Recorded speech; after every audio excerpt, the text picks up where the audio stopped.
How's it going, guys? In this video I'm going to be speaking about my top 5 tools that I couldn't live without.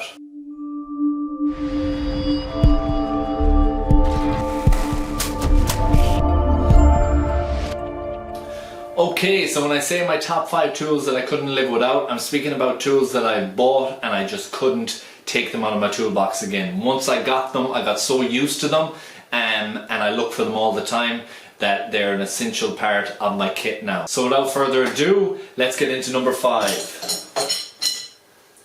So number 5 is my long spanners or long wrenches, depending on what part of the world you're in.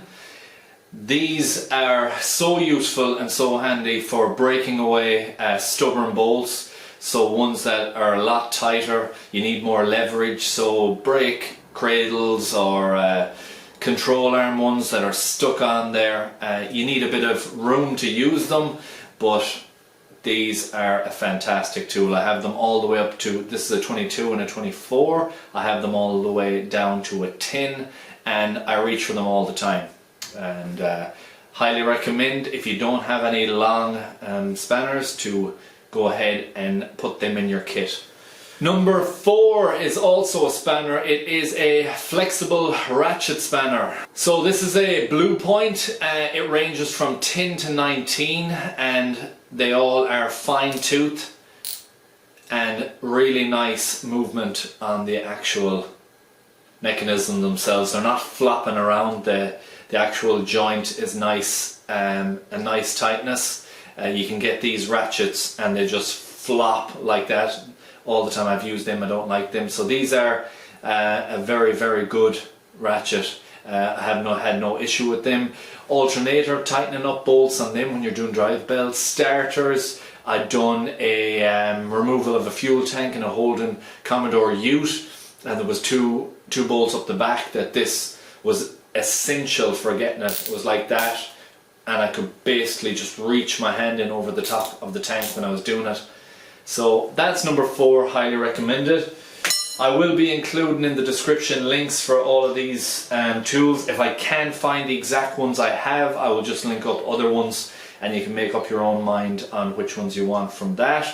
But number 3 is my snap-on 3/8 long flexible locking ratchet. So you have the option to move it up and down, lock it in place, and then ratchet away. 3/8 I use all of the time, so I don't have this in 1/2 inch. I believe it comes in 1/4 inch as well, I'm not sure, but the only one I needed was my 3/8. Gets into really tight spots, low profile, nice feel in it, nice grip, but does the job so well. I've used this and continue to use it all the time. So that is my number 3.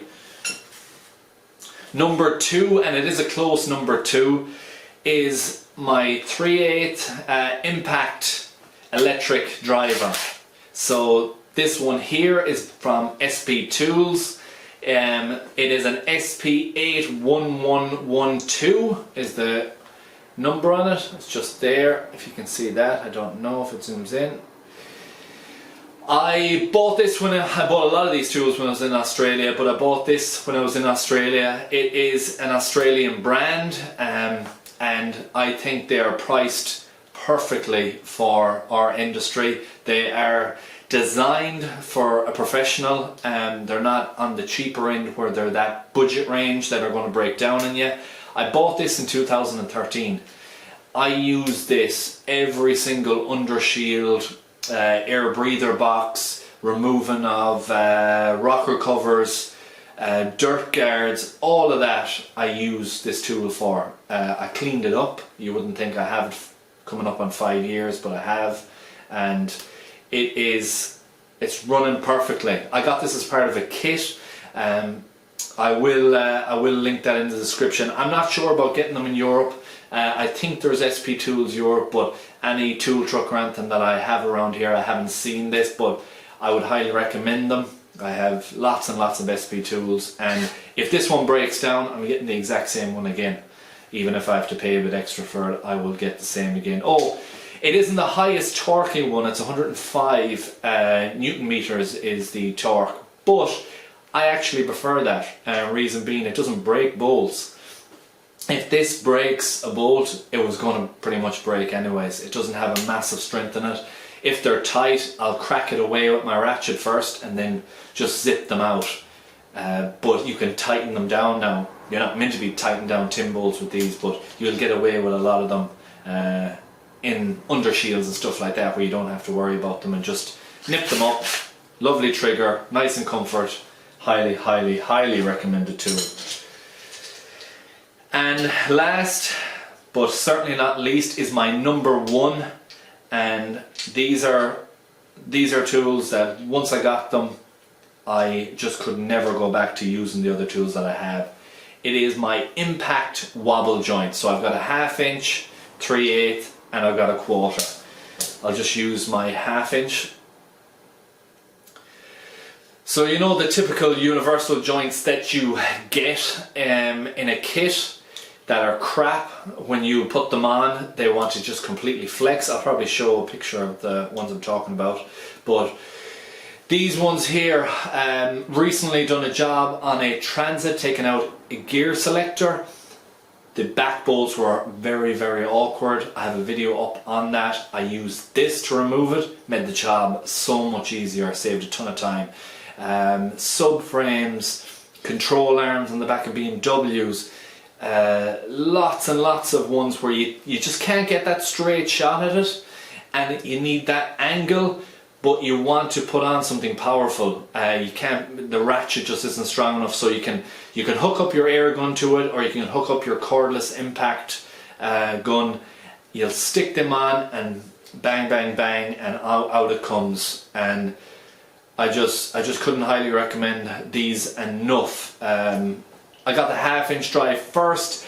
I actually thought they were going to fall asunder, because when I seen them many years ago now, I got it first, but when I seen them, I just thought that the pin system that's in them, when you'd be putting them on the rattle gun a number of times, that they would just shake apart and that would probably break. But it hasn't. I've never replaced these. I've used them over and over and over again, and no problems out of them whatsoever. That one I have is a Teng Tools one, and my other ones are SP Tools.